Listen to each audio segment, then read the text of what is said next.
Sejam muito bem-vindos ao Doxa e Episteme. Hoje temos mais um episódio do bloco Mundo das Ideias, com o tema Salvação Individual e Social, Bertrand Russell. Neste vídeo, vamos explorar o ensaio Salvação Individual e Social de Bertrand Russell, uma reflexão poderosa e provocativa presente no livro No que Acredito. Russell questiona a ideia de salvação pessoal como um ideal aristocrático e individualista, contrapondo-a à necessidade de uma vida plena que só se realiza plenamente em uma sociedade justa e solidária. Ele argumenta que o caminho para uma vida virtuosa e significativa não se encontra em uma transformação repentina ou catastrófica, mas sim em um progresso gradual e sustentado pela educação, pela inteligência e pelo compromisso com a coletividade. Vamos discutir como essas ideias de Russell desafiam a visão tradicional de virtude e salvação, ampliando nosso entendimento sobre o que significa viver uma vida verdadeiramente plena. Salvação individual e social. Um dos defeitos da religião tradicional é o seu individualismo, e esse defeito pertence também à moralidade a ele associada. Tradicionalmente, a vida religiosa consistia, por assim dizer, num diálogo entre a alma e Deus. Obedecer à vontade de Deus constituía uma virtude, e isso era possível ao indivíduo, não obstante a situação da comunidade. Seitas protestantes desenvolveram a ideia de encontrar a salvação, coisa que, no entanto, sempre esteve presente nos ensinamentos cristãos. Esse individualismo de uma alma isolada teve seu valor em certos períodos da história, mas, no mundo moderno, necessitamos de uma concepção de bem-estar mais social que individual. Desejo considerar, nesta sessão, de que modo isso afeta nossa concepção de uma vida virtuosa. O cristianismo nasceu no Império Romano entre populações inteiramente destituídas de poder político, cujos estados nacionais haviam sido destruídos e fundidos numa massa humana vasta e impessoal. Durante os 3 primeiros séculos da era cristã, os indivíduos que adotavam o cristianismo não podiam modificar as instituições sociais e políticas sob as quais viviam, mesmo que estivessem profundamente convencidos de suas deficiências. Sob tais circunstâncias, era natural que adotassem a crença de que era possível a um indivíduo ser perfeito num mundo imperfeito, e que uma vida de bem nada tem a ver com este mundo. Aquilo a que me refiro talvez se torne evidente pela comparação com a República de Platão. Platão, quando quis descrever uma vida virtuosa, descreveu toda uma comunidade, e não um único indivíduo. Ele o fez para definir a justiça, que é um conceito essencialmente social. Estava acostumado à cidadania de uma república e tomava a responsabilidade política como algo sólido. A perda da liberdade dos gregos segue-se o surgimento do estoicismo, que, à semelhança do cristianismo e à diferença de Platão, tinha da vida virtuosa uma concepção individualista. Nós, que pertencemos a grandes democracias, encontraríamos uma moralidade mais apropriada na livre Atenas do que na despótica Roma imperial. Na Índia, onde as condições políticas em muito se assemelham às da Judéia do tempo de Cristo, encontramos Gandhi a pregar uma moralidade muito similar à de Cristo e por ela ser punido pelos sucessores cristianizados de Pôncio Pilatos.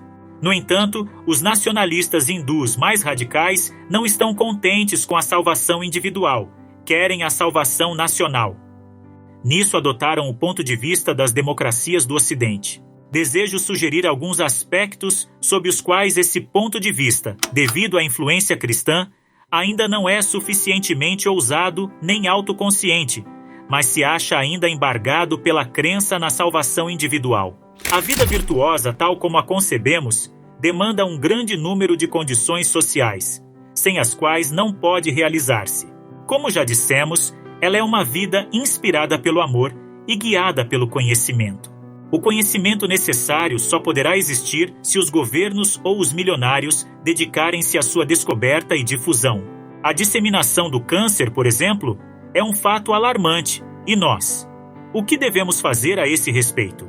No momento, por falta de conhecimento, ninguém pode responder a essa questão, e é pouco provável que tal conhecimento se desenvolva, a não ser com pesquisas subsidiadas. Além do mais, o conhecimento em ciência, história, literatura e arte deveria estar ao alcance de todos aqueles que o desejassem. Isso requer arranjos cuidadosos por parte das autoridades públicas e não deve ser alcançado por meio da conversão religiosa.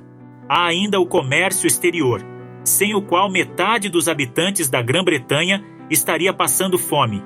E se acaso estivéssemos passando fome, pouquíssimos dentre nós teriam condições de viver uma vida plena. Desnecessário fornecer mais exemplos. O ponto importante é que, a despeito de tudo o que distingue uma vida boa de uma vida má, o mundo é uma unidade, e o homem que finge viver de maneira independente não passa de um parasita consciente ou inconsciente. A ideia da salvação individual, com a qual os primeiros cristãos consolavam-se em decorrência de sua sujeição política, torna-se impossível tão logo nos libertamos da concepção muito estrita do que seria uma vida plena. Na concepção cristã ortodoxa, a vida plena é a vida virtuosa, e a virtude consiste em obedecer à vontade de Deus, sendo esta revelada a cada indivíduo mediante a voz da consciência. Toda essa concepção consiste na sujeição dos homens a um despotismo exterior.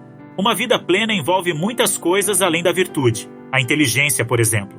E a consciência é um guia extremamente falacioso, uma vez que consiste de vagas reminiscências dos preceitos ouvidos na mocidade, de sorte que jamais supera em sabedoria o preceptor ou a mãe daquele que a possui.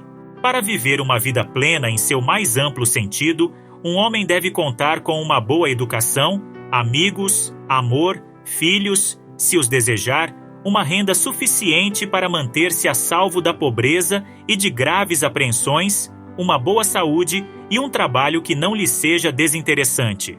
Todas essas coisas, em diferentes medidas, dependem da comunidade, podendo ser beneficiadas ou obstruídas pelos acontecimentos políticos. Uma vida de bem deve ser vivida em uma sociedade de bem. Do contrário, ela não se faz plenamente possível. Eis o defeito fundamental do ideal aristocrático. Algumas coisas boas, como a arte, a ciência e a amizade, podem muito bem prosperar numa sociedade aristocrática. Na Grécia, existiam com base na escravidão. Entre nós, existem com base na exploração. Mas o amor, sob a forma de simpatia ou de benevolência, não pode existir livremente em uma sociedade aristocrática. O aristocrata precisa persuadir a si próprio de que o escravo, o proletário ou o homem de cor provém de um barro inferior e de que seus sofrimentos não têm importância. No presente momento, refinados cavalheiros ingleses fustigam africanos tão severamente que estes morrem após horas de uma inexprimível agonia. Ainda que tais cavalheiros sejam bem educados, dotados de natureza artística e admiráveis conversadores, não posso admitir que vivam uma vida virtuosa. A natureza humana impõe certa limitação à simpatia, mas não a esse ponto. Numa sociedade democraticamente consciente, só um maníaco procederia dessa forma. A limitação à simpatia contida no ideal aristocrático é a sua própria condenação. A salvação constitui um ideal aristocrático porque é individualista. Por tal razão, também, a ideia da salvação pessoal, por mais que interpretada e expandida, não pode servir como definição de uma vida de bem. Outra característica da salvação é que ela resulta de uma mudança catastrófica, como a conversão de São Paulo. A poesia de Shelley fornece uma ilustração desse conceito aplicado às sociedades. Chega o momento em que, quando todos estão convertidos, os anarcas fogem e uma grande era do mundo mais uma vez se inicia. Pode-se dizer que o poeta é alguém de pouca importância, cujas ideias não têm qualquer consequência. No entanto, estou convencido de que uma proporção considerável de líderes revolucionários teve ideias extremamente similares às de Shelley. Tais líderes pensaram que a miséria, a crueldade e a degradação se deviam à ação de tiranos, padres ou capitalistas, ou dos alemães, e que, derrotadas essas fontes do mal, haveria uma transformação geral em todos os corações, e a partir daí, viveríamos todos uma vida feliz. De posse dessas crenças, Mostraram-se dispostos a travar uma guerra para pôr fim à guerra. Comparativamente afortunados foram aqueles que experimentaram a derrota ou a morte. Os que tiveram o infortúnio de se saírem vitoriosos foram reduzidos ao cinismo e ao desespero, pelo malogro de todas as suas ardentes esperanças. A fonte derradeira de tais esperanças, como caminho que levaria à salvação, era a doutrina cristã da conversão catastrófica. Não desejo com isso alegar que as revoluções sejam jamais necessárias, mas é meu intento sugerir que não constituem o caminho mais curto para o milênio. Não há atalhos para uma vida virtuosa, seja ela individual ou social. Para construir uma vida virtuosa, precisamos erigir a inteligência, o autocontrole e a solidariedade.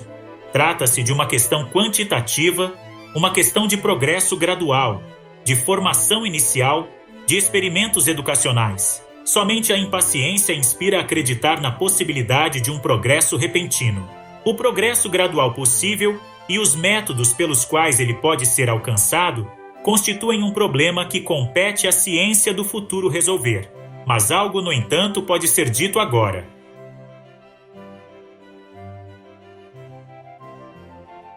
Pois bem, por hoje é só. Caso tenha gostado, dê aquele like maroto, assine o canal e compartilhe com os amigos.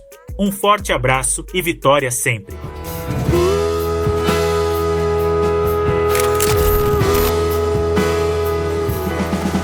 No canal do pensamento, debatendo a existência, a busca do conhecimento é a nossa resistência. Resistência! A nossa resistência, sim.